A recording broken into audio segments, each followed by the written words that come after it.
Yun nga, pero sa tao talagang patay. Patay na yan. So tumatawa pa sila. Dahil limitado ang karunungan ng tao. Understanding, limitado.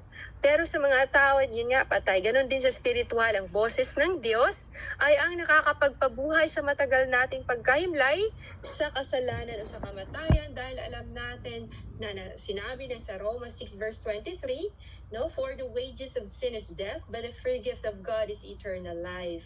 So yun nga, tinawag tayo ni Lord Jesus Christ na mamuhay para sa eternal life, hindi para sa kamatayan. So we must do kung ano ginagawa din ni Lord Jesus Christ hanggat may tinatawag pang may araw pa. So every pain na naranasan natin o ng tao ay naranasan din ng Panginoon Jesus Christ yun. Alam ng Panginoon yun dahil yun nga, kawangis tayo ni Lord at ang Espiritu ang nagbigay sa atin ng litid, laman o lahat ng lakas o paningin, no, para mag-function tayo as human being, maging normal, natural, ganon. Dahil ang lahat, yun nga, lahat ng kilos natin ay gawa po yan ng banal na Espiritu ng Lord Jesus Christ. Dahil siya ang nagbibigay ng kapangyarihang makakilos, makakita, makarinig ang tao. So malaya tayo po makakilos para sa kaluwalhatian ng Lord Jesus Christ, no? Dahil sa kapangyarihan ng Diyos. Pero sinabi din po sa salita ng Lord Jesus Christ sa Galatia 5 verse 13 na, for you were called to be free, brothers and sisters. Only do not use your freedom as an opportunity for the flesh, no? But through love, serve one another, no? But through love daw, no? Gawin daw na naayon sa pagmamahal.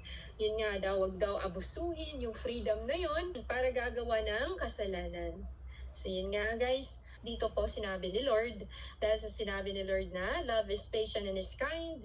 Unang mga taga-Corinto 13 pala, 13 verse 4 to 8. Ang pag-ibig ay matyaga at magandang loob. Hindi mainggitin, hindi mayabang, ni mapagmataas. Ganun po yung love.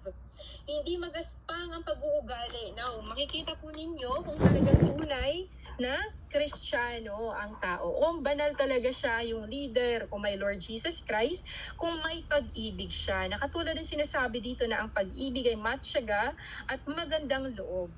Hindi mainggitin, hindi mayabang, ni mapagmataas man. Hindi magaspang ang pag-uugali. Hindi makasarili, hindi magagalitin, o mapagtanim ng sama ng loob sa kapwa. Hindi ito natutuwa sa salip, ay nagagalak sa katotohanan. Ang pag-ibig ay matiisin, mapagtiwala, puno ng pag-asa, at nagtsatsaga hanggang wakas. So gusto po ni Lord iparating sa atin, no, pinapakita ni Lord sa atin kung anong klaseng pastol ang galing kay Lord, no? Ibig sabihin yung pastol na yon ay may katangian na sinasabi dito po sa unang mga taga-Corinto chapter 13 verse 4 to 8.